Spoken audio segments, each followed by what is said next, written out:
पत्रकारों ने इस आज़ादी की लड़ाई को अपने खून पसीने से सींचा है। सिर्फ मनीष कश्यप के मामले में नहीं सर, वैसे भी जनता जानना चाहेगी कि एनएसए एक्ट कानून क्या कहता है, कितने महीनों तक चलता है और इसके हिसाब से क्या अधिकार है कानून के पास। मनीष कश्यप को economically, socially, physically, financially, mentally harassment कर सकते थे, वो किया है। लेकिन उसकी एक लिमिट है, एक दायरा है, वो करेंगे, वो डाल चलेंगे, हम पात चलेंगे। जब हमने कल यहाँ सुप्रीम कोर्ट में फाइल की मनीष कश्यप के लिए, कल रात 9 बजे स्पेशल कोर्ट खुलती है, स्टेट की तरफ से एप्लीकेशन मूव होती है, कल रात कोर्ट खुल के आज के लिए मैटर रखा जाता है और आज उस पर एनएसए लगा दी जाती है, नेशनल सिक्योरिटी एक्ट, राष्ट्रीय सुरक्षा कानून। क्या दोष है? एक दोष मनीष कश्यप का बहुत बड़ा है कि वो प्रवासी भारतीय है, प्रवासी है। नेशनल सिक्योरिटी कानून थोड़ा तगड़ा कानून है, परेशानी बढ़ेगी, परेशानियां सामने आएंगी मनीष कश्यप के, लेकिन सत्य परेशान हो सकता है, कितना भी आप परेशान कर लें, पराजित नहीं हो सकता। मनीष कश्यप को पराजित नहीं मिलेगी, उसके साथ लोगों की भावनाएं हैं। बात छोटे बड़े पत्रकार की है ही नहीं, एक पत्रकार भी, एक खबर से भी अगर किसी के जीवन में बदलाव आता है तो वो ग्रेट है। नहीं, देखिए, मनीष कश्यप बिहार में पत्रकार है, अपने पे लिखता है सन ऑफ बिहार। अब बिहार का रहना अगर गुनाह है तो बिहार का लोहा, अब्रक, मैग्नीज, खनिज, तांबा, डॉक्टर राजेंद्र प्रसाद, नालंदा यूनिवर्सिटी सब बेकार है। फिर तो उनको भी सबको हटा दो अगर मनीष कश्यप बुरा है। सिर्फ तुम ही चिल्लाओ और कोई दूसरा जुआ ना खोले, ये नहीं चलेगा। एनएसए एक्ट, ये एक्ट जितना सुनने में आपको बेहतरीन लग रहा होगा, हो सकता है काफ़ी मॉडर्नाइजेशन की तरह मैं आपको बता रही हूँ, लेकिन एनएसए एक्ट लगना ये बहुत बड़ी बात हो जाती है। मनीष कश्यप यूट्यूबर है, एक चर्चित अपने आप में एक चेहरा है। इसके बाद जब तमिलनाडु पहुंचे, बिहार से तमिलनाडु के बीच में जो उनके कानूनी शिकंजे में वो फंसे हुए हैं, इस बीच अब उन पर एनएसए एक्ट लग गया है, यानी नेशनल सिक्योरिटी यहाँ पे लग चुका है। यानी आप समझिए एक्ट जो है ये अपने आप में बहुत बड़ी बात है। हालांकि इस बीच क्या मामला है, क्यों इसके ऊपर उनके एनएसए लगा, यानी नेशनल सिक्योरिटी एक्ट क्यों लगा, इसके ऊपर बातचीत करने के लिए हमारे साथ हैं सुप्रीम कोर्ट के senior advocate doctor AP Singh. हम आपसे सबसे पहला सवाल ये करेंगे कि मनीष कश्यप का आप यहाँ पिटीशन डाल चुके हैं, क्या अभी तक हुआ है, इसका क्या आने वाले समय में आप इसमें बदलाव करेंगे, और अब तक आपके पास कितनी बातें इसके ऊपर आई है? देखिए, मनीष कश्यप के जो चीज़ें हुई, उन सब चीज़ों के लिए माननीय सर्वोच्च न्यायालय में कल याचिका मैंने लगा दी है। उसमें क्लब करने की केस है, क्योंकि 2 राज्यों का मामला हो गया, सारी एफआईआर क्लब की जाए, एंटरिम बेल दी जाए, झूठा फंसाया गया, ये प्रोसेस हो और फेयर इन्वेस्टिगेशन हो। तो इन सब चीज़ों को लेके हमने याचिका लगाई। और कल क्या होता है, आपको कल की घटना बताएं क्या। कल तमिलनाडु में 7 दिन का पहले से रिमांड मांगा गया, मदुरई में 7 दिन का रिमांड। बीच में जब इन्वेस्टिगेशन, क्योंकि रिमांड का मतलब होता है पुलिस कस्टडी रिमांड का, इन्वेस्टिगेशन कंप्लीट हो गई तो कोई अब ज़रूरत नहीं है रिमांड की, तो उसे कस्टडी में वापस भेज दो, पटना भेज दो, ऐसा, क्योंकि ट्रांजिट रिमांड यहाँ से गया हुआ था।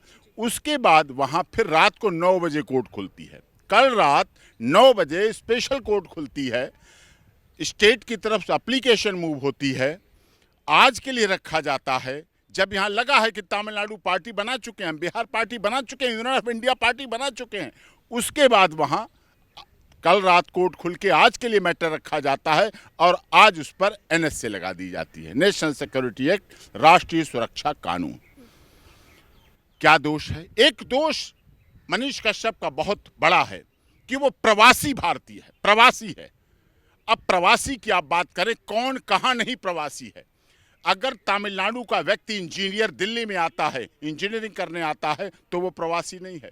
क्या हरियाणा का व्यक्ति पटना में जाता है तो वो प्रवासी नहीं है? क्या माननीय नरेंद्र मोदी जी गुजरात से चलकर वाराणसी आए तो वो प्रवासी नहीं है? प्रवासी तो वो भी है। इस तरह से प्रवासी के नाम पर, प्रवासी होने की वजह से उसे, और यही प्रवासी मजदूर है। हम इसी के खिलाफ लड़ाई लड़ रहे हैं। रासू का नेशनल सिक्योरिटी कानून थोड़ा तगड़ा कानून है, परेशानी बढ़ेगी, परेशानियां सामने आएंगी मनीष कश्यप के, लेकिन सत्य परेशान हो सकता है, कितना भी आप परेशान कर लें, पराजित नहीं हो सकता।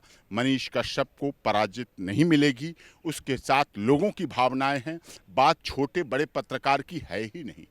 एक पत्रकार भी, एक खबर से भी अगर किसी के जीवन में बदलाव आता है तो वो ग्रेट है। आप एक पत्रकार को छोटा बड़ा कैसे आंक सकते हैं? कौन छोटा बड़ा है? छोटा बड़ा कैसे?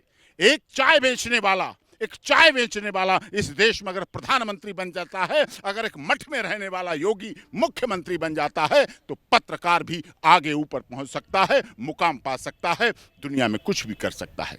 आज़ादी की लड़ाई से पत्रकारों का महत्व रहा है। पत्रकारों ने इस आज़ादी की लड़ाई को अपने खून पसीने से सींचा है। पुलिस की लाठियां खाई हैं, चुपके अखबार छापे हैं, पत्र छापे हैं, बांटे हैं, लोगों की आज़ादी की लड़ाई की बात लड़ी गई। आज भी हमारे देश में ऐसे पत्रकार हैं जो सच्चाई को बात करते हैं, सच्चाई को लिखते हैं, सच्चाई को चाहे वो पब्लिकेशन के द्वारा हो, चाहे किताब के द्वारा हो, चाहे पुस्तक के द्वारा हो, सुप्रीम कोर्ट के फैसलों पर होता है। सरकारें जो कर रही हैं, मनीष के साथ जो किया गया गलत है, अनजस्टिस है, अन्याय है। और उसके साथ देश के लोगों की भावनाएं हैं, विदेशों के लोगों की भावनाएं हैं। लड़ाई उसकी लड़ रहे हैं, प्रॉपर तरीके से लड़े हैं। सरकारें अपना लगा रही, शासन प्रशासन अपना दबाव बना रही है, केस पर केस रजिस्टर्ड कर रही है। 1 महीना हो गया उसे पीसी रिमांड उसका घूम रहा है। अनजस्टिस है, अन्याय है, होना नहीं चाहिए। सर, मेरा आपसे सवाल है कि दर्शकों ने ये सुना है कि मनीष कश्यप पर एनएसए एक्ट लग गया और लगातार यही खबरें चल रही है, लेकिन मैं आपसे जानना चाहूंगी हमारे दर्शकों के लिए कि ये किस आधार पे लगा, क्यों लगा और ये किस वजह से, पूरे प्रकरण को बताएंगे अगर आप हमारे दर्शकों को आसान भाषा में। तो नहीं, देखिए, मनीष कश्यप बिहार में पत्रकार है, अपने पे लिखता है सन ऑफ बिहार। अब बिहार का रहना अगर गुनाह है तो बिहार का लोहा, अब्रक, मैग्नीज, खनिज, तांबा, डॉक्टर राजेंद्र प्रसाद, नालंदा यूनिवर्सिटी सब बेकार है। फिर तो उनको भी सबको हटा दो अगर मनीष कश्यप बुरा है। ऐसा तो नहीं साहब। आप वहाँ के लोहे से तो टाटा स्टील बनाता है, कोयले को तो ले जाके आप दुनिया में चलाते हैं, सब कुछ अच्छा है, लेकिन वहाँ का मनीष कश्यप क्यों खराब हो गया? एक खबर चली कि तमिलनाडु में बिहार के मजदूरों के साथ, पूर्वांचल लोगों के साथ मारपीट हो रही, अनजस्टिस हो रहा है। उन्होंने इस बात को आगे बढ़ाया, सबने छापा, सबने किया, सबने दिखाया, उसने भी दिखाया।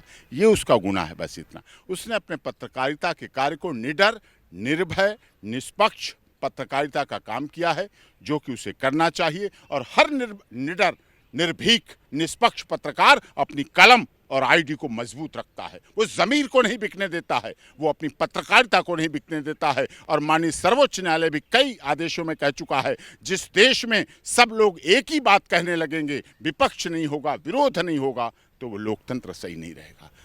इस देश में तो नेताओं के घरों में क्या क्या मिलता है, अभिनेताओं के घरों में क्या क्या मिलता है, उन पर तो आप नहीं एनएसए लगाते हैं।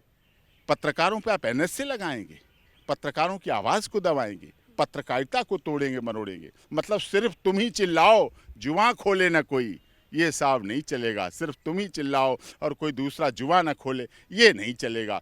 मीठा मीठा गप गप और कड़ुआ कड़ुआ थू थू। सर, मेरा आपसे सवाल है कि एनएसए एक्ट का कानून क्या है, इसके हिसाब से क्या प्रावधान है, कितने सालों की सज़ा या महीनों की सज़ा होती है, इसके हिसाब से क्या प्रोसीजर है? नहीं, अभी एफआईआर आने दीजिए, एनएसए की एफआईआर आने दीजिए, फिर देखेंगे क्या है क्या है। अब रिमांड तो उन्होंने 7 दिन का मांगा था, लेकिन बीच में ही वापस भेज रहे थे, लेकिन फिर की गई। रात में कोर्ट खोली गई, 9 बजे कोर्ट खोली गई, उस पर सुबह कार्रवाई हुई।